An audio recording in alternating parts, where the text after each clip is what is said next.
மருத்துவம் முதல் பொறியியல் வரை உங்கள் கனவுகளுக்கு சரியான முகவரி Indira group of educational institutions. Call 9841385858. Holidays-nale, adu namma GT Holidays da. GT Holidays, South India's #1 travel brand. You know you are special when you're with GT Holidays. Aadhan cinema நேயர்களுக்கு வணக்கம். இந்தியன் கிரிக்கெட் டீம் பார்த்தீங்கன்னா பல வெற்றிகளை சந்திச்சிருக்கு. ஆனால் ரொம்ப நாள் கழிச்சு ஒரு வெற்றியை பார்க்கும்போது அப்பாடா ஜெயிச்சுட்டு ஒரு மேட்ச் அப்படிங்கிற மாதிரி அவ்வளோ ஆசுவாசமாக இருக்குது. ஸோ இந்த வெற்றியை கொண்டாடுறதுக்காக இன்றைக்கி நம்மளோட இணைஞ்சிருக்கார் கிரிக்கெட் அனலிஸ்ட் ரமேஷ் அவர்கள். வணக்கம் சார். வணக்கம் பாலு சார். இங்கிலாந்து versus India ODI season start ஆயிருக்கு. 3 மேட்ச் கொண்ட ஓடிஐ சீரிஸ் இது. ஃபர்ஸ்ட் மேட்சே ஒரு நல்ல விக்டரியோட ஸ்டார்ட் பண்ணியிருக்கோம். ஸோ கொஞ்சம் ரிலாக்ஸ் பண்ணிக்கலாம். ஏன்னா 2 மேட்ச்ல ஒரு மேட்ச் ஜெயிச்சா போதும் சீரிஸ் வின். எப்படி பார்க்குறீங்க நேத்தோடைய மேட்சை? Excellent, very good, very happy. அதுவும் இப்போ ஒரு கிட்டத்தட்ட ஒரு இதுக்கு முந்தின சீரீஸ் இங்கிலாந்து, அதுக்கு முந்தின அயர்லாந்து சீரீஸ், T20 சீரீஸ்லாம் வாங்கின அடியெல்லாம் பார்க்கும்போது இன்னும் இங்கிலாந்துக்குள்ளே நம்ம காலை வச்சுட்டு இந்த வெள்ளையனை ஒன்றுமே பண்ண முடியாதா அப்படிங்கிற மாதிரி இருந்தது. அப்படிலாம் கிடையாதுப்பா, நாங்கள் வேற லெவல்ப்பா, எங்களுக்குன்னு எங்களோட ஜோனுக்குள்ளே நாங்கள் வந்துட்டோன்னா நாங்கள் வேற ஆள் அப்படின்னு சொல்லிட்டு காமிச்சிருக்காங்க நேற்றுக்கு. ஏன்னா நேற்றுக்கு அந்த டீமோட காம்போசிஷன் சரி, டீமில் இருந்த அந்த பாடி லாங்குவேஜ் நீங்கள் அதாவது சில பேர்னால தான் அந்த டீமுக்குள்ளே அந்த வைப்ரேஷன் இருக்குங்கிறது ரொம்ப தெளிவாக தெரிஞ்சுது. அதை பற்றி டீட்டெயிலாக பேசலாம் நம்ம. But I'm very happy that we have won a match at last in England in this series. Fantastic win. Very happy about it. Okay sir. ஓடிஐனாலே ஒரு ஸ்பெஷல் இப்போதைக்கு என்னன்னா ரோகோ இந்த காம்போ தான் ஸ்பெஷல். நேற்று ரொம்ப ஆன்டிசிபேட்டடாக இருந்தது. ரொம்ப நாள் கழிச்சு விராட் கோலியோ ரோஹித் சர்மா விளையாட போகிறாங்க, அதுவும் ஒன்றா சேர்ந்து விளையாட போகிறாங்க அப்படிங்கிறது. பட் 2 பேர்கிட்டயுமே ஃபர்ஸ்ட் ஒரு ஸ்லைட் இல்லை, ஒரு பெரிய டிசப்பாயின்மெண்ட்டே வந்துருச்சுன்னு சொல்லலாம். ஒருத்தர் சிங்கிள் டிஜிட், இன்னொருத்தர் டபுள் டிஜிட் 11 ரன்ஸ் அப்படிங்கிறது. அங்கேயே மேட்ச் விட்டுட்டோமோ, ஐயோ ஈஸி டார்கெட்டை கூட சேஸ் பண்ண முடியாதோங்கிற ஒரு பயம் வந்தது. நேற்று அவங்க 2 பேரோட இன்னிங்ஸ் அவங்களுக்கு என்ன ஆச்சு நேற்று? நான் அது டிசப்பாயின்மெண்ட்டாகவே பார்க்கல. ஓகே, அவங்களோட வெரி ப்ரெசன்ஸ் இந்த team is much more then anything else. அதை தான் நீங்கள் சொன்னீங்க. ஆமாம், ஒரு வைப்ரேஷன் அந்த கரெக்ட். அந்த வைப்னு நான் மீன் பண்ணது ரோகோ அண்ட் பும்ரா. இந்த 3 பேரோட ப்ரெசன்ஸ் டீமில் எந்த அளவுக்கு அதோட எஃபெக்ட் இருக்குங்கிறது நம்ம ஓவரால் அந்த ஆம்பியன்ஸை பார்த்தாலும் உங்களுக்கு தெரிஞ்சுது நேற்றுக்கு. இவங்கள்ட்ட என்னங்க 7 வாரம் 43 ரன் பார்ட்னர்ஷிப்பு, என்ன இது என்ன மட்டம்னு சொல்லுவீங்க நீங்கள்? இன்னும் 2 கில் போட்டு பொழக்கிறாரு. உள்ளே வந்ததுலேருந்து கார்டு எடுத்ததுலேருந்து ஆடுறாரு. என்ன மிடில் ஆஃப் த பேட் எப்படி ஆடிட்டு இருக்காரு? அப்படி இருக்கும்போது 7 ஓவர்ஸில் 7.2 ஓவர்ஸ்ல என்னமோ 43. ரோஹித் சர்மா அவுட் ஆகும்போது score was 43, he was only 11. அது இன்ஃபேக்ட் ரோஹித் சர்மாஸ் லைக் அப்படிதான் சொல்லணும். அவரோட பாணி இல்லை அது. சரி இல்லையே, ரொம்ப பின்தங்கிட்டோமோ அப்படின்னு அடிக்க போயிட்டு தான் அந்த கொஞ்சம் மிஸ்ரீட் பண்ணார். அதை இட்ஸ் ஓகே. கோலியை பொறுத்த வரைக்கும் நீங்கள் இது கொஞ்சம் ஒரு மாதிரி ஒரு டிசப்பாயிண்டிங் ஸ்டார்ட். இவ்வளோ இதுவாக அதுக்கு காரணம் என்னென்னா, அவர் அவுட் ஆனதுக்காக நான் சொல்லலை, அவுட் ஆன விதம். ஆஃபில் வர பால் இண்டி ஆகுது. அது அக்ராஸ் த லைன் ஆடினார். யூஸ்வலாக அந்த மாதிரி ஆடுற ஆள் கிடையாது. இனிஷியல் ஃபேஸ் ஆஃப் ஹிஸ் இன்னிங்ஸில் நீங்கள் பார்த்தீங்கன்னா அக்ராஸ் அவ்வளோ ஆட மாட்டார். இன்றைக்கி அவர் அக்ராஸ் ஆடுற பேட்ஸ்மேன் தான். பட் இனிஷியலாக வந்தோடனே ஆட மாட்டார். கூட மட்டும் ஸ்ட்ரைட்டாக ஆட ஆரம்பிப்பார். அதுக்கப்புறம் தான் பால் இப்படி எடுக்க பார்ப்பார் அவர். பட் எடுத்தோடனே நேற்றுக்கு அந்த மாதிரி அந்த ஷாட் போனது the brilliance of Jofra Archer. Excellent delivery. அதனால ஒன்றும் பெரிய பாதகம் ஒன்றும் இல்லை. கோலி வந்துடுவார், கம்பேக் கொடுத்துருவாருன்றீங்க. கோலியை பற்றி கொஞ்சம் ஸ்பெஷலாக பேசணும் சார். அடிக்கிறதுக்கு முன்னாடி என்னடா ஸ்பெஷலாக பேசுறீங்கன்னு கேட்கலாம். பட் அவருக்கு ஒரு பெரிய த்ரெட்டாக இருக்க போகிறது ஜோஃப்ரா ஆர்ச்சர் அண்ட் அதில் ரஷீத். நம்ம அதில் ரஷீத் முன்னாடியே பார்த்துருக்கோம், பல தடவை அவுட் ஆயிருக்காரு விராட் கோலி அவர்கிட்ட. இப்போ கூட சேர்ந்து ஜோஃப்ரா ஆர்ச்சரும் முடிஞ்சா என் பால் அடிச்சுக்குப்பா, எங்கள் கண்டிஷன் இது அப்படின்னு வேற சேலஞ்ச் பண்ணுறாரு. எப்படி இருக்க போகுது விராட் கோலி மற்ற 2 மேட்ச்சில் இந்த 2 பேர் எப்படி ஃபேஸ் பண்ண போகிறாரு sir? Rashid and Jofra Archer இப்போதைக்கு ஆஃப் லேட் வேறு லெவலில் போட்டுட்ருக்காங்க. அதுவும் ஆர்ச்சர் பர்டிகுலர்லி ஒரு மாதிரி அவரோட பீக் ஆஃப் ஹிஸ் ஃபார்மில் இருக்காருன்னு சொல்லணும். த லெங்த் ஸ்விட்ச் போட்டால் லைட் எறிகிற மாதிரி ஆட்டோமேட்டிக்காக பால் விழுது. அந்த மாதிரி விழுது. லெங்த் அதோட நீங்கள் அந்த லெங்த் அவர் இறக்கும்போது பால் இப்படி வருது. அதனால் கொஞ்சம் பயந்து தான் ஆட வேண்டியிருக்கு. எந்த பேட்ஸ்மேனாக இருந்தாலுமே கொஞ்சம் பயந்து தான் ஆட வேண்டியிருக்கு. பட் அவரை யூ கேன் ஆல்சோ பி டேம்டு அப்படின்னு காமிச்சார் கில்லு. கில்லுக்கிட்ட பெரிய அட்வான்டேஜ், ஹைட் அட்வான்டேஜ். அதனால அவரால் அந்த அந்த ரைஸ் ஆஃப் த டெலிவரி ஈஸியாக கவுண்டர் பண்ண முடிஞ்சது. கோலியும் உங்களுக்கு குண்டப்பா விஸ்வநாத் மாதிரியா கவாஸ்கர் மாதிரியா குள்ளம் கிடையாது. அப்படி இருந்தாலும் ஒரு அட்வான்டேஜ் இருக்குது, பால் மேலே போயிடும். இந்த மாதிரி இந்த 2 கட்டம் ஹைட் இருக்கிறவங்களுக்கு கொஞ்சம் ஒரு மாதிரி கொஞ்சம் கஷ்டமாக இருக்கும். இனிஷியல் ஸ்டேஜில் அப்படி இருக்கும். அப்புறம் போக போக கவுண்டர் பண்ணுவாங்க. கோலிலாம் இந்த மாதிரி 10,000 பேரை பார்த்தாச்சுங்க. அதெல்லாம் ஒரு பெரிய இஷ்யூவாக இருக்காது கோலிக்கெல்லாம். பட் நல்ல வார் இருக்கு. அதை நம்ம பார்க்கலாம். அந்த நல்ல ஒரு கிரிக்கெட் ரசிகனா கிரிக்கெட்டில் அந்த போட்டி இருக்கணும், பேட்டுக்கும் பாலுக்கும் அந்த போட்டி இருக்கணும்னு எதிர்பார்க்குற ஒரு ரசிகனா ஒரு நல்ல ஃபீஸ்ட் இருக்குங்கிறது இப்போ தெரிஞ்சுக்கலாம். Super sir. அதுக்காகவே ஒரு பெரிய எக்ஸைட்டட். ஏன்னா நம்ம ஃபேவரட்ஸை பார்க்குறோங்கிறதெல்லாம் தாண்டி முடிஞ்சா அடிச்சுக்கிட்டோம் அப்படிங்கிறது. பும்ரா பக்கம் வருவோம். கிட்டத்தட்ட 968 டேஸ் கழிச்சு ஒன் டே கிரிக்கெட்டுக்கு நேற்று பெர்ஃபார்ம் பண்ணியிருக்காரு. கடைசியாக அவர் ஆடின மேட்ச் வந்து India versus Australia world cup final sir, அகமதாபாத்தில். ஓகே. எனக்கு இப்போதான் அதுக்கப்புறம் அவர் ஆடவே இல்லை. அதுக்கப்புறம் இன்ஃபேக்ட் ரோக்கோ அண்ட் பும்ரா சேரவே இல்லை அதுக்கப்புறம். ஆமாம் சேரவே இல்லை. இப்போ ரொம்ப நாள் கழிச்சு வந்திருக்கிறாரு. 2027 வேர்ல்ட் கப்புக்காக ரெடி ஆகிறாருன்னு கூட நம்ம சொல்லலாம். நேற்று அவர் போட்ட லைன், பவர் பிளேல எந்த விக்கெட்டும் எடுக்கல, ஒத்துக்கிறேன். ஆனால் அவர் போட்ட லைன் ஒன்னொன்னு விக்கெட் டேக்கிங் பால். பென் டக்கெட்டுக்கு தண்ணி காட்டினாரு நேற்று. மெர்னசிங் போலிங் என்ன நீங்க சொல்ற மாதிரி இந்த கேப்ல இருந்து வர ஆளா அப்படிங்கிற மாதிரி தான் இருந்தது. இதெல்லாம் பார்க்கும்போது சில பேருக்கு பர்மனெண்டா ஒரு சீசன் விட்டு ஒரு சீசன் கேப் கொடுத்துடலாமான்னு கூட தோணும். பட் இன்னொரு ஆங்கிள் பார்க்கும்போது இப்படி போட்டுட்டு இருக்காரு இவர். என்ன ஒரு இன்ஜுரியிலேருந்து வந்த ஒரு பிளேயர் மாதிரி தெரியுறாரா? இவருக்கு தேவையில்லாம இன்ஜுரின்னு சொல்லி உட்கார வைக்கிறாங்களா? ரெஸ்ட்டுங்கிறது கொடுக்கப்படலாம், திணிக்கப்படுகிறதா அப்படிங்கிற ஒரு கேள்வி என் மனசுல வந்தது. அவருக்கே தேவையில்லாத போது இவங்களா ரெஸ்ட் கொடுக்குறாங்களா? அதுவும் கிட்டத்தட்ட 3 வருஷமா கொடுப்பாங்க. ஆமா, அப்படிங்கிற மாதிரி எனக்கு தோணிட்டு இருந்தது. பட் பேரலாம் நீங்க பார்க்கும்போது புது போலர்ஸையும் ட்ரை பண்ணோம். எவ்வளவு நாள் தான் எல்லா ஃபார்மேட்லயும் பும்ராவே எதிர்பார்க்கறது அப்படிங்கிற மாதிரி எண்ணமாவும் இருக்கலாம். எனிவே போனது போட்டோம். பட் வந்த உடனே நேற்றுக்கு அதான் சொல்கிறேன்னா அந்த போலிங் டிபார்ட்மெண்ட்டுக்குள்ளே நம்ம வந்து பிரசீத் கிருஷ்ணாவை போனதோட அந்த ஒன் டேயில் பேசும்போது is the senior most player. அவர் கான்ட்ரிபியூட் பண்ண அந்த he has to take care of the bowling department அப்படின்னு இருக்கணும்னு சொல்லிட்டு நான் கூட பேசிட்டு இருந்தேன் இல்லையா? அந்த மாதிரி நீங்கள் பார்த்தீங்கன்னா அவர் அதை பண்ணலை. காரணம் என்னென்னா அவருடைய பர்சனல் பெர்ஃபார்மன்ஸ் நல்லா இல்லை. அதனால he was not able to guide the team, guide the polling unit properly. இங்கே நீங்கள் பாருங்களேன், இவருக்கு விக்கெட் டேக்கிங்கிறது ஒரு செகண்டரி தான். ஒன்று எப்படி நான் பயமுறுத்துறேன் அப்படிங்கிறது தான் இவருக்கு. பிரமாதமாக போட்டார் பிரசீத் கிருஷ்ணா. இவர் இந்த எண்டை இப்படி போகிறத பார்க்கும்போது பிரசீத் நான் தான் சொல்லணும்னு நினச்சேன். பிரசீத் கிருஷ்ணா, வாஷிங்டன் சுந்தர், அக்ஷர் பட்டேல், இல்லை சிவம் தூபே, டேய் 3 நாள் முன்னாடி ஆடின அந்த ஆட்களாடா நீங்கள். அது குளோனா இது குளோனா? எதிரா ஒரிஜினல் உங்களுதுல அப்படிங்கிற மாதிரி இருக்கு. இல்ல இது எல்லாமே கேப்டனை சார்ந்து தான் நடக்குதாடா? அந்த கேள்வி இருக்கு, பின்னாடி வரும். அதான் வரேன், நானும் வரேன் அந்த கேள்வி. அதுவும் எங்கிட்ட அந்த கேள்வி இருக்குங்கிறது எனக்கு தெரியும். அதான் அப்படின்னு நினைச்சிட்டு இருந்தேன். எங்கடா போயிருந்தீங்க, எங்கடா இருந்தது இதெல்லாம் உங்ககிட்ட அப்படிங்கிற மாதிரி இருந்தது. வடிவேலு பாசன் சொல்லணும்னா என்னடா இது பித்தலாட்டமா இருக்கு அப்படிங்கிற மாதிரி தான் இருந்தது. அதான் எதுக்கு சொல்ல வரேன்னா, பும்ரா வந்ததுக்கு அப்புறம் அந்த போலிங் யூனிட்ல இருக்கிற ஜெல் அது கிளியரா தெரிஞ்சது. Prasidh Krishna was hitting the length பியூட்டிஃபுல்லா அடிச்சு போட்டாரு. கவலையே படல, என் முடிஞ்சா நீ அடிச்சுக்கோங்கிற மாதிரி. அது கிட்டத்தட்ட அந்த ஜோஃப்ரா ஆர்ச்சரோட லெங்த் அது அந்த மாதிரி போட்டார். இவரும் நல்ல டால் லாங்கி போலர் இல்லையா? அவர் வந்து போட்டாரு, பிரமாதமாக போட்டதை பொறுத்த வரைக்கும். பட் இந்த 2 போலர்ஸை பற்றி நான் சொல்லிட்டு அப்படியே நம்ம போலிங் போயிடலாம். பும்ராவை ஆரம்பிச்சிடுறோம், அப்படியே போலிங் போயிடலாம். சொல்லும்போது குர்னூர் பிராரை பற்றி நான் ஒரு வார்த்தை பேசணும்னு நினைக்கிறேன். எனக்கு வந்து he looks to my eyes, என்னோட பார்வையில் he looks much better then Harshit Rana. Harshit ராணாக்கு பேக் பண்ணுறதை விட குர்னூர் பிராருக்கு பேக் பண்ணுறது பெட்டராக இருக்கும்னு எனக்கு தோணுது. ஓகே, என்ன சொல்கிறேன்னா போலிங்கை பொறுத்த வரைக்கும் நான் சொல்கிறேன். போலிங்கை பொறுத்த வரைக்கும் நீங்கள் வந்து ஹர்ஷித் ராணாக்கு இப்போ ட்ரை பண்ணுறீங்க ஆல்ரவுண்டர் முதிரை குத்தணும்னு, அது தனியாக வச்சுக்கலாம்.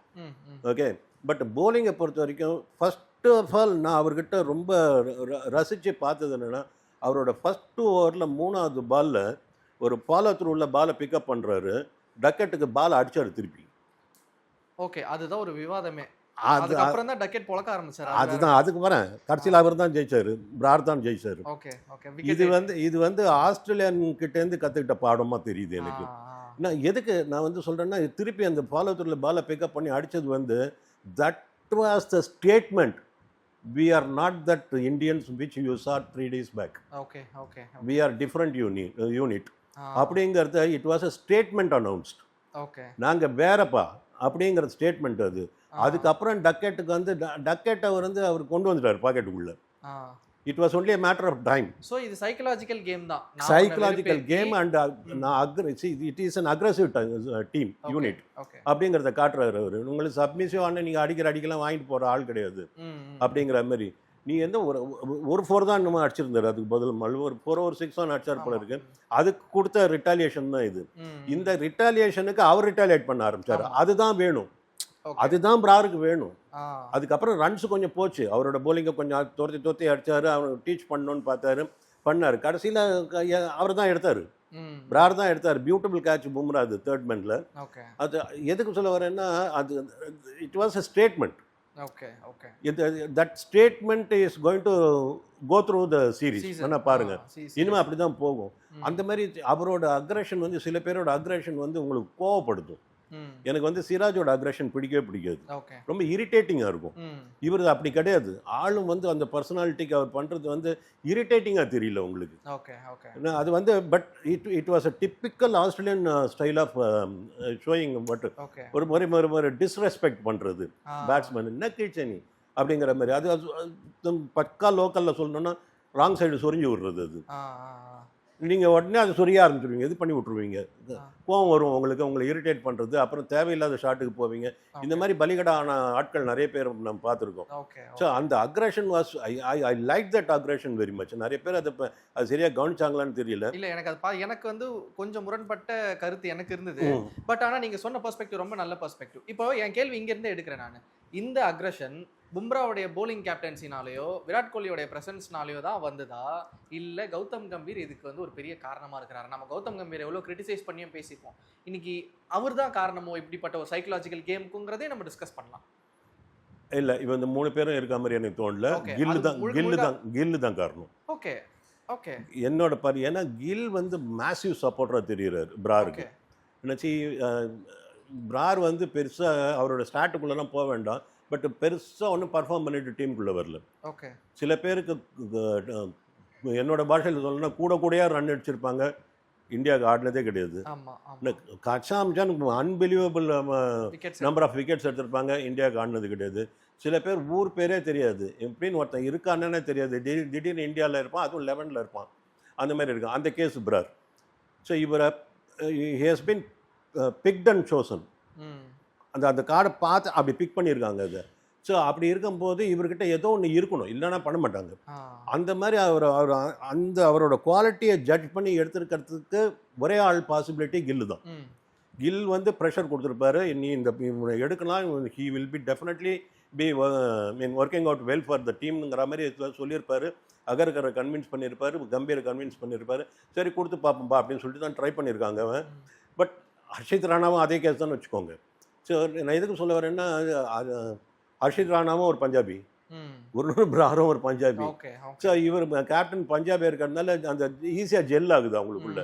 அவங்களால இந்த ஒரு பாலிட்டிக்ஸை சொன்னாங்களே, அந்த எங்களுக்கு தேவையான பாஷை அவங்க பேசலைன்னு, அந்த அந்த அந்த மாதிரி இவங்களுக்கு அந்த போலருக்கு தேவையான பாஷை பேசுகிற கேப்டன் இருக்காரு. புரிய வைக்க முடியும். மேபி அந்த அக்ரஷன் பஞ்சாபிலேருந்து வருதுன்னு கூட நம்ம புரிஞ்சுக்கலாம்னு நினைக்கிறேன். அதுதான் சொல்கிறேன். அது நேச்சுரல். நார்த் இந்தியன்ஸுக்கு இந்த பஞ்சாபிஸுக்கு நேச்சுரல் அக்ரஷன். அந்த கோலி இஸ் பஞ்சாபி. நீங்கள் அதை நீங்கள் பார்க்கலாம். ஸோ அந்த டீமுக்குள்ளே பார்த்தா எல்லாம் நம்ம ஆளுங்களாக இருக்காங்கப்பா, நம்மளை ப்ரொடெக்ட் பண்ணுவாங்கங்கிற கான்ஃபிடன்ஸ் பிராருக்கு இருக்குது, அதுவும் இருக்குது. ஸோ கோலி மாதிரி ஆளுங்களும் இருக்காங்க, கேப்டன் எங்கள் ஆள் அப்படிங்கிற மாதிரி இருக்கிறதுனால அவரோட கான்ஃபிடன்ஸ் லெவல் நல்லா ஹையாக இருந்தது. ரன்ஸ் போனார், 60+ போனார், பட் ரன்ஸ் போவார் அவர்.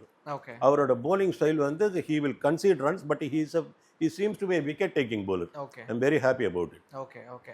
எனக்கு நேற்று மேட்ச் ஜெயிச்சதில் சந்தோஷமாக இருந்தது. என்ன சந்தோஷமாக இருந்ததுன்னா, யாருமே இந்த மேட்சை ரோஹித், கோலி, பும்ரானால தான் ஜெயிச்சாங்க, இவங்க 3 பேரோட எக்ஸிஸ்டன்ஸ்னால தான், எக்ஸிஸ்டன்ஸ்னால இல்லை பங்களிப்புனால தான் ஜெயிச்சாங்கன்னு சொல்லிடவே முடியாது. ஏன்னா நேற்று பும்ரா ஒரு விக்கெட் தான் எடுத்தார், ரோஹன்கோ பர்ஃபார்மே பண்ணல. எனக்கு அதுதான் ரொம்ப சந்தோஷமாக இருந்தது. மீதி இருக்கிற இந்த 8 சின்ன பசங்க இருக்காங்கல்ல, இவங்கனால நம்ம ஒரு 1 டே மேட்ச் ஜெயிக்கிறோங்கிறது எனக்கு ஒரு நல்ல ஃபியூச்சர் வந்து கண்ணுக்கு தெரியுது. இவங்களுடைய பர்ஃபார்மன்ஸ், குறிப்பாக வாஷிங்டன் சுந்தராக இருக்கட்டும், அக்ஷர் பட்டேலாக இருக்கட்டும், அவர் தான் மேன் ஆஃப் த மேட்ச் வாங்கியிருக்கிறாரு. இந்த மாதிரி கேப்டன் கில்லாக இருக்கட்டும், இந்த சின்ன பசங்க பண்ணக்கூடிய, அக்ஷர் பட்டேல் சின்ன பையன் இல்லை, பட் ஸ்டில் இவங்க பண்ணக்கூடிய பர்ஃபார்மன்ஸ் எவ்வளோ ஹோப் தருது சார் உங்களுக்கு? நல்லா இருந்தது. ரொம்ப future of Indian cricket is good ஹேண்ட்ஸுங்கிற மாதிரி இருந்தது. நல்லா இருந்தது. பட் அது கூட இந்த சீனியர்ஸ் பக்கத்தில் இருக்கிறது வந்து அவங்களுக்கு ஒரு பெரிய confidence. All set and done Balu, format is different. T20லேருந்து 1 டேக்கு வரும். இங்கே வந்து நம்ம ஏற்கனவே பேசியிருக்க மாதிரி இங்கே ரெக்கவரி டைம் உண்டு, அங்கே ரெக்கவரி டைம் கிடையாது. ஓகே. அங்கே தப்பு பண்ணது தான் 3 மணி நேரத்துல டிசைட் ஆயிடும். அவ்வளோதான். அங்கே ரெக்கவரிலாம் கிடையாது. சினிமா நடிக்கிறதுக்கும் ட்ராமா நடிக்கிறது மாதிரி. Okay okay okay. இல்லை, சினிமா நடிக்கிறதுல நீங்கள் டைலாக் டெலிவரியில் ஏதாவது தப்பு பண்ணீங்கன்னா ரீடேக் போயிடலாம். ட்ராமாவில் தப்பு பண்ணீங்கன்னா தப்பு பண்ணது தான். ஓகே. சிரிச்சிருவாங்க. சீரியஸான ரோலில் ஆடியன்ஸ் சிரிச்சிருவாங்க நீங்கள் Okay. தப்பு பண்ணீங்கன்னா. ஸோ அதாவது அங்கே தப்பு பண்ணுறதுக்கு உங்களுக்கு ஸ்கோப் கிடையாது. T20ல தப்பு பண்ணுறது ஸ்கோப் கிடையாது. ஒரு கேட்ச் நீங்கள் விட்டீங்கன்னா திருப்பி ரெக்கவரி கிடையாது. நம்ம எத்தனை பார்த்தோம் அதை. ஸோ இங்கே அப்படி கிடையாது. நீங்கள் திருப்பி உள்ளே வர முடியும், கேமுக்குள்ளே வர முடியும். அட்லீஸ்ட் இஃப் நாட் இம்மீடியட்லி கொஞ்சம் லேட்டஸ்ட் ஸ்டேஜில் உள்ளே வரலாம் நீங்கள். நம்ம 2 இன்னிங்ஸ்லுமே அப்படிதான் வந்திருக்கோம்னு நினைக்கிறேன். 60 ஃபார் நோ லாஸ். கரெக்ட். 80க்கு 5. கரெக்ட். 2 விக்கெட் முன்னாடியே விட்டுருக்கோம். பெரிய partnership. So yeah. Exactly. 63 for 1, 106 for 107 for 6. ஆமாம் ஆமாம். 6th விக்கெட் விழும்போது 107. நாம எதிர்பார்த்தது என்னவா இருக்கும்? 140 150 டார்கெட். ஓகே, அடிச்சிருவாங்களா? பரவாயில்ல, ரோக்கோ இருக்காங்க, அடிச்சிருவாங்க. ஏன்னா நம்ம அந்த 140 150 பயந்துட்டு தானே இருந்தோம் அது வரைக்கும் இந்த சீரீஸில். அப்படிங்கிற மாதிரி இருக்கும்போது லியாம் டாசன் ஆடின ஒரு இன்னிங்ஸ் வந்து பிரமாதமான இன்னிங்ஸு. அப்கோர்ஸ் இன்னும் 2 வந்து அந்த ஓல்டு வார் ஹார்ஸ் ஆடிட்டுருக்கு, ஜோ ரூட்டு. அது இன்னும் என்னைக்கு தான் அது நிறுத்த போதோ தெரியல. என்னங்க அது அவரோட பேட்டிங், பும்ராவோட போலிங்கை பற்றி சொல்கிறோம்ல, சுவிட்ச் போட்டால் ரன் எதிராக மாதிரி, அந்த ஆளோட பேட்டிங்கை பார்த்தா என்னன்னு சொல்கிறதுங்க. என்ன ஒரு assessment of the situation, assessment of the game. இந்த இடத்துக்கு இப்படி ஆடினா போதும், சும்மா தேவையில்லாமல் எதுக்கு ரன் 4 6 எதுக்கு அப்படின்னு தள்ளி தள்ளி தள்ளி தள்ளி எது போட்டாலும் ஆடு, அது அப்படி ஆடு, சிங்கிள் எடு, இப்படி தள்ளு, சிங்கிள் எடு, இப்படியே பண்ணி ரொட்டேட் பண்ணி அவருக்கு அட்வான்டேஜ். அந்த சமயத்தில் டாசன் லெஃப்ட் ஹேண்டராக இந்த left right combination Dawson batting போது நான் நினச்சேன், நீயும் ஒரு லெஃப்ட் ஆர்ம் ஸ்பின்னர் தானே, உனக்கும் தேவையில்லாமல் ஒரு ஆல்ரவுண்டர்னு ஒரு முதிரை குத்திருக்காங்க, என்னடா இது வரைக்கும் நீ கீழ்ச்சிருக்கானா, இன்றைக்கி எங்களுக்கு அகேன்ஸ்டாக இப்படி ஆடுறிய, எங்களுக்கும் தான்டா ஒருத்தன் இருக்கான் லெஃப்ட் ஆர்ம் ஸ்பின்னர் ஆல்ரவுண்டர்னு சொல்லி, ஆடினதே கிடையாதடா இந்த மாதிரி அப்படின்னு நினச்சேன். 3 மணி நேரம் தான் எண்ணம் தாங்கிச்சு. அதுக்கப்புறம் நம்ம அக்ஷர் பட்டேல் அதே காமிச்சார். ஸோ எதுக்கு சொல்ல வரேன்னா, அது நல்ல ஒரு இன்னிங்ஸ், ஒரு 100+ ரன்ஸ் பார்ட்னர்ஷிப்பு அவங்களுக்குள்ள. பட் அன்ஃபார்ச்சுனேட்லி அப்படிலாம் ஆடி ஒரு மாதிரி கொண்டு கூட அவங்களால 50 ஓவர்ஸ் ஆடல. அவங்க 2 ஹவர்ஸ் டு ஸ்பேர் நினைக்கிறேன். 48 ஓவர் ஆல் அவுட் ஆகிட்டாங்க, 47+ ஆல் அவுட் ஆகிட்டாங்க. அதனால அவங்க 50 ஓவர்ஸும் ஆட முடியாமல் போச்சு. இந்தியன் போலிங் அந்த சமயத்தில் நல்லா இருந்தது, ரொம்ப நல்லா இருந்தது. நம்மளுக்கு சில பேருக்கு தொட்டதெல்லாம் தொடங்கும். இந்த கேப்டன் ஒருத்தன் கையில் பாலை கொடுக்குறான்னு விக்கெட் எடுக்கிறோம். ஓகே, எப்படின்னு தெரியல. இது ஏதோ ஆனால் போலிங் சேஞ்சஸ் இந்த எண்டு போட்டிருந்த பிரசித் கிருஷ்ணாவை பும்ராவோட ஸ்பெல் ஃபஸ்ட்டு 4 ஓவர்ஸ் முடிஞ்சோடனே பும்ரா போட்ட எண்டுக்கு கொண்டு வந்தார். அந்த போலிங் ரொட்டேஷன் நல்லா பண்ணார் கில்லு. அப்படி பண்ணும்போது அஃப்கோர்ஸ் உங்ககிட்ட இருக்கிற 5 bowler தான் திருப்பி வந்தாகணும். சூப்பராக கொண்டு வந்தான் 12th ஓவர்னு சொல்லி பிரயோஜனம் இல்லையா? இங்கே வேற என்ன பக்கத்து டீமில் இந்த வாங்கிட்டு வர முடியும்? 5 bowler தானே பண்ண முடியும். அந்த மாதிரி பண்ணார். பட் அவர் எப்போ ரீஎன்ட்ரி பிரார் கொடுக்கும்போது 1 ஓவரில் 2 விக்கெட் எடுக்கிறார். ரீஎன்ட்ரி பிரசித் கொடுக்கும்போது வந்த ஓவர் விக்கெட் எடுக்கிறார். ஸோ இந்த மாதிரிலாம் ஒர்க் அவுட் ஆச்சு அவருக்கும் ஒர்க் அவுட் ஆச்சு. அதை தான் சொல்ல, அந்த லக்குங்கிற ஃபேக்டரும் இருக்கணும் இல்லை. நீங்கள் என்ன தான் உங்கள் சைட்லேருந்து முயற்சி இருந்தாலும் லக்குங்கிறதும் இருக்கணும். அது கில்லுக்கு பிரமாதமாக இருக்குது. நேற்று பொறுத்த வரைக்கும் பார்த்தா கில் ஆஸ் அ கேப்டன் எனக்கு 1008 கமெண்ட்ஸ் உண்டு அவர் மேலே. ஆஸ் அ கேப்டன் அவரோட ஆஸ் அ பேட்ஸ்மேன் அவரை நான் ரசிக்கிற அளவுக்கு அவரை ஆஸ் அ கேப்டன் நான் ரசிக்கிற ஆள் இல்லை. பட் இப்போ it appears that he is coming of age. நல்ல இம்ப்ரூவ்மெண்ட் தெரியுது அவர்கிட்ட. அவருக்கு தான் எல்லாருக்குமே பேசிக்கலாக உங்களுக்கு என்னங்க வேணும்? உங்களுக்கு பின்னாடி சப்போர்ட் இருக்கணும். ஓகே, உங்களுக்கு பின்னாடி சப்போர்ட் இருந்தாலே, எனக்கு இந்த சப்போர்ட் இருந்தாலே நான் தைரியமாக சாஞ்சு உட்காடுறேன். இங்கே சாயறதுக்கு பின்னாடி ஒன்றும் இல்லைன்னா பயந்துட்டே தான் உட்காருவேன். ஏதாவது இப்படி சாய்மொழி விழுந்துருவேணும் அப்படிங்கிற பயத்தில். அந்த மாதிரி உங்களுக்கு பேக்கிங் இருந்தாலே போதும். இப்போ கில்லை பொறுத்த வரைக்கும் ட்ரெமெண்டஸ் பேக்கிங் இருக்குது. போர்டில் பேக்கிங் இருக்குது, செலெக்ஷன் கமிட்டியில் பேக்கிங் இருக்குது, கோச்சுக்கிட்டேருந்து பேக்கிங் இருக்குது. ப்ளஸ் அவரோட பர்சனல் பெர்ஃபார்மன்ஸ் எக்ஸ்ட்ராடினரியாக இருக்குது. அகேன்ஸ்ட் எவ்ரி சிங்கிள் டீம் அடிக்கிறார் அவர். ஆல்மோஸ்ட் எவ்ரி கிரவுண்டில் அடிக்கிறாரு. ஸோ இப்போ அவரும் ஒரு பீக் ஆஃப் ஹிஸ் ஃபார்மில் இருக்கார். அந்த மாதிரி அவருக்கு நேற்றுக்கு ஆடின இன்னிங்ஸ்லாம் பார்த்தோன்னா கண்ணில் ஒத்திக்கிற மாதிரி இருக்குது. கிரேஸ் அப்படி ஒரு ஸ்டைல் அவரோட. ஒரு 3 ஷாட்டு சொல்லலாம். அவரோட ஃபேவரட் கவர் டிரைவ், அவருக்கு ஜாஸ்தி ஃபேவரட்டாக இல்லாத ஒரு ஆன் டிரைவ் பிரமாதமாக ஆடினார். ஒரு புல் ஷாட்டு ஜாஷ்டாங் ஆடினது. எக்ஸலண்ட்டாக இருந்தது பார்க்குறதுக்கு, பியூட்டிஃபுல் இன்னிங்ஸ். எதுக்கு எனக்கு இந்த இந்த பாயிண்ட்டுக்கு எதுக்கு போனேன்னா, இந்த பேக்கிங் இருந்ததுன்னு வச்சுக்கோங்களேன், உங்கள் பரிமளிக்க ஆரம்பிச்சிடும் உங்களுக்கு. வந்து இப்போ he is undisputed 2 format captain. Okay. இனிமேல் நீங்கள் அவரோட கேப்டன்சியில் கையே வைக்க போகிறது இல்லை. முடியாது. கையே வைக்க முடியாது. இன்னொரு அட்லீஸ்ட் 4-5 வருஷத்துக்கு கை வைக்க போகிறது இல்லை. ஒரே ஒரு ஃபார்மேட் தான் லெஃப்ட். அவர் அது இப்போ நீ பேச வேண்டாம். T20 இப்போதைக்கு ஒன்றும் இல்லை, அப்புறம் பார்த்துக்கலாம். பட் இந்த 2 ஃபார்மேட்ஸில் ஐ ஆம் தி கிங் அப்படிங்கிற நம்பிக்கை வந்தோடனே அவரோட போலிங் சேஞ்சஸ் எல்லாம் அவருக்கு ஒர்க் அவுட் ஆகுது. பயந்து அவர் எதுவுமே பண்ணுறதில்ல. அவருக்கு அந்த லக்கு இருக்கிறதுனால அது வந்து பியூட்டிஃபுல்லாக ஒர்க் அவுட் ஆச்சு. அந்த போலிங் சேஞ்சஸ்ன்னு அவரோட கேப்டன்சியை பொறுத்த வரைக்கும் பார்த்தா he is definitely is improved. அவரோட கான்ஃபிடன்ஸ் லெவல் ரொம்ப ஹையாக இருக்குது. அதனாலே திங்கிங் ரொம்ப கிளியராக இருக்குது. அவரோட டீம் 11 செலெக்ஷன் வச்சுக்கோங்க நேற்றுக்கு, அதில் எந்த கன்ஃபியூஷனுமே இல்லை. அவர் வந்து he seems to be very very categorical about இதுவா அதுவா அப்படிங்கிற மாதிரி டைலாமா இருந்த மாதிரி எனக்கு தெரியல. ரொம்ப கிளியராக இருக்க மாதிரி இருந்தது. டீம் தான் ஆடப்போதா சார்? ஆல்மோஸ்ட் இதுதான் ஆடும். ஓகே. அடுத்த மேட்ச் சீரிஸ் ஜெயிச்சிட்டாங்கன்னா ஒரு 3rd மேட்ச் யாருக்காவது கொடுத்து ட்ரை பண்ணலாம், அப்படி இருக்கலாம். ஸோ உங்களுக்கு பேட்டிங்கை பொறுத்த வரைக்கும் வெல் செட் பேட்டிங் ஆர்டர். இப்போ அதுவும் வாஷிங்டன் சுந்தர் நம்ம படித்து சொன்னோம், பின்னாடி ஆடுற ஆள் இல்லைப்பா, அவர் 6லையும் 7லையும் ஆடுற ஆள் இல்லை, 1 2 3 4ல் ஆடுற ஆளுன்னு சொல்லி திருப்பி பேசிகிட்டு இருந்தோம். அவரை நேற்றுக்கு 5ல் அனுப்புகிறாங்க. பியூட்டிஃபுல் டெஸ்ட் இன்னிங்ஸ் ஆடினார். ஓகே. எப்படி நம்ம ஜோ ரூட்டோட இன்னிங்ஸ் அப்படி பேசுகிறோமோ கிட்டத்தட்ட ஐடென்டிக்கல் இன்னிங்ஸ் நேற்றுக்கு வாஷி ஆடினது. அதுவும் கொஞ்சம் அக்ஷர் அடிக்கிறான்னு தெரிஞ்ச உடனே கவலையே படல. எனக்கு ரொம்ப கம்ஃபர்ட் ஜோன் வந்து ஒர்க் அட் ஹோம். நான் அழகாக வீட்டில் உட்காந்துக்கிறேன்ப்பா, நீ போய் சம்பாதிச்சுன்னு வா அப்படின்னு விட்டுட்டு அக்ஷர் போய் சம்பாதிக்க ஆரம்பித்ததுக்கப்புறம் பியூட்டிஃபுல்லாக ஆடினார். இவர் தள்ளி ஆடிட்டு இருந்தார். இவருக்கு வந்து மைல் ஸ்டோனை பற்றி எதுவும் கவலைப்படல, பர்சனல் மார்க்கை பற்றி கவலைப்படல. மேட்ச் ஜெயிக்கணும் படி. எனக்கு இருக்கிற அந்த கெட்ட பேர், இவன் என்னத்துக்கு டீமில் இருக்கான் அப்படின்னு எல்லாரும் பேச ஆரம்பிச்சிட்டாங்க.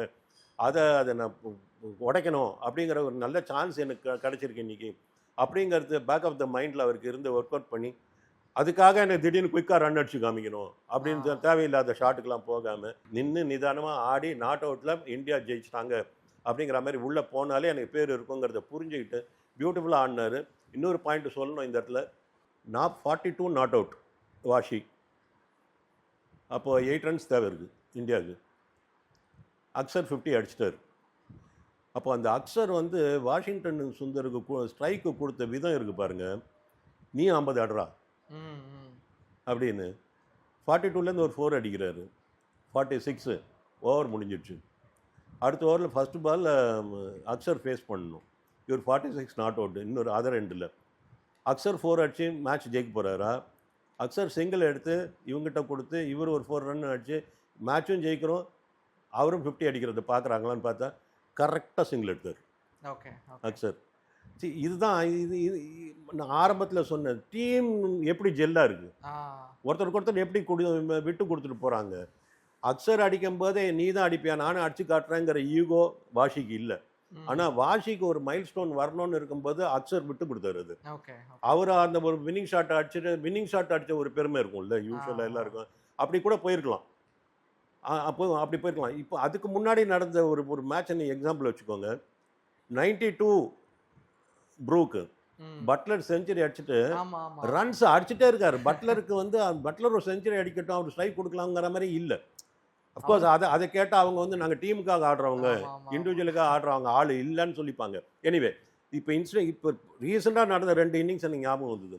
அப்படின்னா அந்த பால் ஃபஸ்ட்டு பால் ஃப்ரெஷ் ஓவரில் ஃபஸ்ட்டு பால் சிங்கிள் எடுத்துகிட்டு வாஷிக்கு ஸ்ட்ரைக்கு கொடுத்து வாஷி தூக்கி பால் வெளியே அடிச்சு அவரும் 50 அடிச்சு இந்தியாவும் ஜெயிக்கிறது வந்து அந்த டீமுக்குள்ளே இருக்கிற இந்த கமராடரி வந்து எவ்வளோ பியூட்டிஃபுல்லாக இருக்குங்கிறதும் நல்லா தெரிஞ்சுது. ஓகே.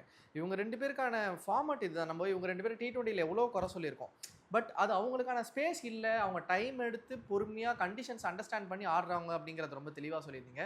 இன்னொரு பாயிண்ட்டை பற்றி டிஸ்கஸ் பண்ணோம். நீங்கள் அதை பற்றி பேச வேண்டாம்னு சொன்னீங்க, பட் இருந்தாலும் நான் அதை பற்றி கேட்கணும்னு நினைக்கிறேன். Gill is 2 format captain king அப்படிங்கிறது முத்திரை குத்தியாச்சு. T20 பற்றி இப்போ பேச வேணான்னு சொல்கிறீங்க. பட் நான் இந்த கேள்வி இப்படி இன்னும் கொஞ்சம் கன்ஸ்ட்ரக்டிவாக முன்வைக்கிறேனே. கில் ரிசல்ட் தராரு, T20யில் ரிசல்ட் வரல. நான் ஸ்ரேயாஸ் ஐயர் ரிசல்ட் கொடுக்கலன்னு சொல்ல வரல, T20யில் ரிசல்ட் கொடுக்கல. ஸோ இது எங்கேயாவது ஒரு 3 ஃபார்மட்டாக யோசிக்கிறது ஒரு லாஜிக்கல் திங்கிங்காக இருக்குமா? இல்லை வந்து ஒரு T20 கேப்டனாகவும் யோசிக்கிறதுல லாஜிக்கல் திங்கிங் இருக்குமா? இருக்கும், கண்டிப்பாக இருக்கும். பட் நீங்கள் அந்த ரிஸ்க்கை எடுக்கணுமா? இப்போ கில்லு வந்து T20 கிரிக்கெட்டை பொறுத்த வரைக்கும் இவ்வளோ நாளும் ஒன்றும் பெருசாக சோபிக்கல. ஆஸ் அ பேட்ஸ்மேன் நான் சொல்கிறேன். ஆஸ் அ பேட்ஸ்மேன் பெருசாக ஒன்றும் சோபிக்கல. பட் லாஸ்ட் ஐபிஎல்ல பின்னி பெடல் எடுத்தார். அனௌன்ஸ் பண்ணிகிட்டே இருந்தார், டே என்னை விட்டுறாதீங்கடா, நீங்கள் தானே வருத்தப்படுவீங்க அப்படிங்கிற மாதிரி அவரோட இன்னிங்ஸ் ஆஃப்டர் இன்னிங்ஸ் அப்படி இருந்தது. ஸோ அவருக்கு டெஃபினட்டாக அந்த கதவை திறந்தீங்கன்னா ஃபர்ஸ்ட்டு நிற்கிற ஆள் அவர் தான். ஓகே. அந்த மாதிரி நிற்கிறாரு, கதவுகிட்டே நிற்கிறாரு அவர். இவங்க கதவை திறக்காமல் வச்சுட்டு இருக்காங்க. ஓகே. அதையும் கொடுத்து அந்த இன்னும் இது பண்ண வேண்டாம் அப்படிங்கிற மாதிரி. பட் உங்களுக்கு இங்கே வந்து டாப் ஆர்டரில் அவ்வளோ லோடு இருக்கும்போது T20யில் இப்போ நீங்கள் அதுவும் இப்போ புது வரவு வேறு ஒன்று இருக்குது, சின்ன குட்டி வரவு. அந்த வரவு வந்ததுக்கப்புறம் அபிஷேக் சர்மா, வைபவ், சஞ்சு, இஷான் கிஷன், இந்த 4 பேர் 1-2ல இருக்கிறதுக்கு 1-2ல கம்பீட் பண்ணுறதுக்கு 4 பேர் இருக்கும்போது 5வது ஆளை உள்ளே எடுத்துகிட்டு வந்து இந்த டீமோட பேலன்ஸ் இன்னும் கெடுத்து குடிச்சேர் பண்ணி அது பண்ண வேண்டிய அவசியம் தானா அப்படிங்கிறத பற்றி தான் யோசிப்பாங்க அவங்க. இல்லை எதுக்கு இவ்வளோ கஷ்டம், எல்லாத்தையும் சாக் பண்ணு, கில்லை கொண்டு வா, கில்லு தொட்டான் தொலைங்குது எல்லாமே அப்படின்னு சொல்லிட்டு நீங்கள் இப்போ சஞ்சுவை ஸ்ட்ரைட்டாக ஸ்டாக் பண்ணது கொஞ்சம் ஒரு மாதிரி நடந்துட்டு இருக்காது. ஓகே. ஸ்டாக் பண்ணிவிடு அப்படின்னு சொல்லிட்டு. பட் நீங்கள் அபிஷேக் சர்மாவை கை வச்சுருவீங்களா? ஓகே. நான் கேட்குறேன், உங்களுக்கு அவ்வளோ தைரியம் இருக்கா T20யில் அபிஷேக் சர்மாவை கை வைக்கிற அளவுக்கு? அபிஷேக் சர்மா வெளியே துரத்திட்டு கில்லை உள்ள அந்த இடத்துக்கு கில்லை கொண்டு வர அளவுக்கு தைரியம் இருக்கா? சூரியவன்ஷியை கை வச்சுருவீங்க இப்போது? ஓகே. ஓகே. இஷான் கிஷன் அடித்து துரத்துருவீங்களா? அப்போ எங்கே வருவார் கில்?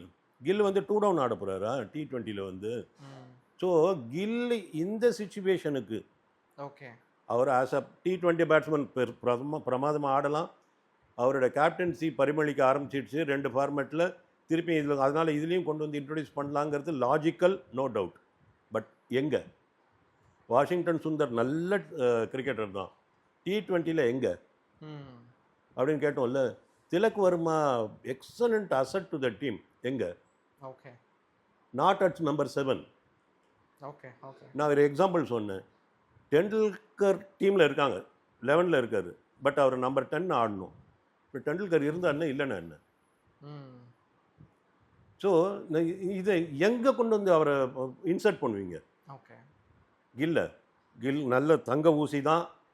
அந்த டீம்ங்கிற காம்போசிஷனில் அதை கொண்டு அந்த கண்ணில் வந்து குத்தணுமா? அதை ஓகே வெயிட் பண்ணி பார்க்கலாம். அதுக்கு தான் கொஞ்சம் வெயிட் பண்ணலான்னு. ஓகே சார், ரொம்ப தேங்க்யூ. நிறைய விஷயங்கள் பகிர்ந்துக்கிட்டீங்க. இதே உற்சாகத்தோட அடுத்த மேட்சே சரி, ஸ்ரேயஸ் கேப்டன்சி பற்றி என்ன அடிக்காமலே போகிறீங்க? இப்போ அடிக்கணுமா? ஏன்னா ஒரு வெற்றியோட ஒரு நல்ல சந்தோஷத்தில் வேண்டாம், அவனை நல்லாவே இருக்கலாம். ஓகே. ஓகே. ஸ்ரேயாஸும் வந்து யோசிக்கிட்டோம். அவருக்கும் இது வந்து ஒரு மாதிரி ஒரு வேக்கப் கால். நம்ம எங்கெல்லாம் தப்பு பண்ணோம், இங்கே வந்தோடனே எப்படி ஜெல் ஆகுது டீமு, நான் என்னோட பிளேயர் மேனேஜ்மெண்ட்டில் ஏதாவது குறை இருக்கா, இந்த டீமை நான் வந்து பாம்பே டீமையோ இல்லை ஒரு பஞ்சாப் டீமையோ இது கேகேஆரையோ நான் லீட் பண்ணும்போது நான் இருந்த ஸ்ரேயாஸுக்கும் ஆஸ் அன் இந்தியன் கேப்டன் இருக்கிற ஸ்ரேயாஸுக்கும் என்ன டிஃப்ரென்ஸ் இருக்குது, நான் எங்கெல்லாம் வேறு எக்ஸாக்ட்லி ஐ எர்டு அப்படிங்கிறத ஒரு சின்ன ஒரு கேஸ் ஸ்டடி மாதிரி எடுத்து அவரே ஒரு பரிட்சார்த்த ஒரு செல்ஃப் டெஸ்ட்டு வச்சுக்கிறதுக்கு ஒரு ஆப்பர்ச்சுனிட்டி. வைஸ் கேப்டனாக இருக்கார், எக்ஸலண்ட் பேட்டிங். அவரோட பேட்டிங்கை பற்றி நம்ம பேசலை, பியூட்டிஃபுல்லாக ஆடினார். அந்த இடத்துல ரோக்கோ நீங்கள் திருப்பி கேட்டீங்க, ரோக்கோ டிசப்பாயிண்டடா அப்படின்னு கேட்டீங்க.